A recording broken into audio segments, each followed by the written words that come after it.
Namo Sanghyang Adibudaya, Namo Buddhaya. Perkenalkan, nama saya Carolina, salah satu adik asuh Metiko. Saya berasal dari Jepara, Jawa Tengah.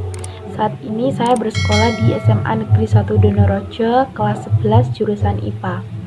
Pada kesempatan kali ini, saya akan menyampaikan sebuah cerita dengan tema cinta kasih.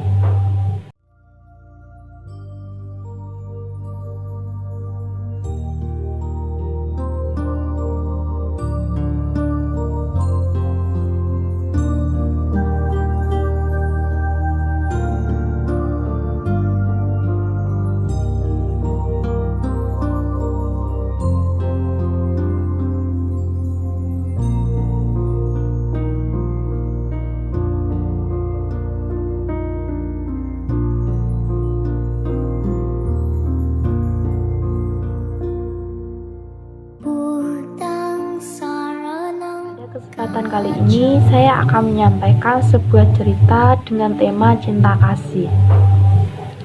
Tentunya kita semua tahu apa itu cinta kasih. Cinta kasih adalah sikap hormat. Selain terhadap manusia, kita juga harus saling mengasihi kepada semua makhluk hidup di dunia. Karena mereka juga memiliki perasaan dan keluarga. Kita tahu apa itu cinta kasih seorang ibu. Cinta kasih seorang ibu tidak hanya dimiliki oleh manusia saja, tapi dimiliki semua makhluk hidup di dunia. Bahkan hewan ganas seperti harimau pun akan memiliki rasa cinta kasih seorang ibu di saat mereka memiliki seorang anak, karena mereka memiliki perasaan dan keluarga. Maka dari itu kita harus saling mengasihi dan memperlakukan mereka secara setara, sebagaimana kita berharap diperlakukan oleh orang lain secara setara, dan itulah yang dinamakan cinta kasih. Jadi di cerita ini ada sepasang suami istri yang sangat gemar memakan daging penyu. Pada suatu hari mereka membeli seekor penyu yang sangat besar, lalu membawa penyu itu pulang dan menyuruh sang pelayan untuk membunuh dan menyajikan daging penyu untuk makan siang mereka. Tapi ternyata di sini sang pelayan tidak tega. Lalu sang pelayan melepaskan penyu itu di saat sang majikan tidak berada di rumah. Siang harinya sang majikan pun pulang dan bertanya kepada sang pelayan, "Mengapa di meja makan tidak disajikan daging penyu?" Sang pelayan pun menjawab, "Tadi penyu itu kabur karena saya kurang berhati-hati dan sampai sekarang saya tidak bisa menemukannya." Sang majikan pun marah saat mendengar jawaban sang pelayan. Lalu sang majikan mengambil cambuk dan memukuli sang pelayan hingga amarahnya terlampiaskan. Keesokan harinya, sang pelayan dinyatakan mengidap penyakit demam.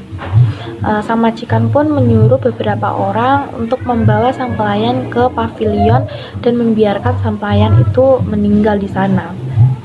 Pada malam harinya, tiba-tiba ada sosok yang keluar dari dalam air. Sosok itu menghampiri sang pelayan, lalu melumuri sang pelayan dengan lumpur dari kepala, tangan, leher, hingga kaki. Sang pelayan pun merasa sejuk, dan perlahan-lahan sang pelayan pun mulai membaik dan siuman. Pagi harinya, sang majikan menyuruh beberapa orang untuk melihat apakah sang pelayan sudah meninggal atau belum. Betapa kagetnya saat mereka sudah berada di pavilion. Mereka melihat sang pelayan terlihat baik-baik saja. Begitu pula sang majikan. Lalu sang majikan pun bertanya kepada sang pelayan, "Jelas-jelas kamu tidak meminum obat, bukannya seharusnya kamu sudah meninggal?" Sang pelayan pun menjawab, "Saya pun tidak tahu. Semalam saya merasa ada yang mengolesi saya dengan lumpur. Saya pun merasa sejuk dan perlahan-lahan saya mulai membaik." Saat mendengar jawaban sang pelayan, majikan pun tidak percaya, dan akhirnya pada malam hari sang majikan beserta istrinya bersembunyi di balik pohon. Dan betapa kagetnya mereka di saat melihat penyu yang sangat besar keluar dari dalam air. Lalu penyu itu menghampiri sang pelayan dan mengolesi sang pelayan dengan lumpur yang dibawa penyu itu. Dan di saat itu mereka berpikir hewan yang dilepas saja bisa kembali lagi hanya untuk berbalas budi. Pada saat itu pula mereka berhenti memakan penyu atau makhluk hidup lainnya. Di zaman dahulu banyak sekali kisah seperti ini. Bahkan orang-orang zaman dahulu banyak sekali melepaskan hewan karena mereka berpikir hewan juga memiliki kehidupan seperti manusia. Di dalam agama Buddha sendiri pun Biksu Lian selalu menghimbau orang-orang untuk tidak membunuh. Makanya banyak sekali kisah seperti ini. Sekarang kita juga sering melihat pelayan yang bekerja untuk majikannya. Apapun hewan yang dibeli atau dibawa pulang sama majikannya, pasti mereka disuruh untuk membunuh hewan itu dan menyajikan sebagai makan siang. Sebagai pelayan, mereka pun harus mematuhi semua yang diberikan oleh majikannya. Walaupun dalam hati mereka sebenarnya tidak sanggup untuk membunuh hewan itu karena mereka memiliki hati yang baik. Namun ada pula orang yang bertemperamen buruk. Saat mereka melihat hewan, mereka merasa ingin marah dan rasa ingin membunuh pun tiba-tiba muncul. Orang yang seperti itu sangat menciptakan karma buruk yang sangat besar. Maka dari itu kita harus memiliki hati yang welas asih. Di saat kita membunuh hewan, kita akan mendapatkan karma yang sangat buruk. Tapi di saat kita membantu sesama makhluk hidup, kita akan mendapatkan pahala, dan pahalanya itu kita tuai sendiri. Pada saat ini mengasihi semua makhluk hidup itu berarti kita mengasihi jiwa kebijaksanaan kita. Jika kita bisa memandang semua makhluk hidup secara setara, maka kita akan tahu bagaimana mengasihi mereka. Jadi dalam meneladani Buddha, kita harus mengasihi diri sendiri dan menjaga hati dengan baik.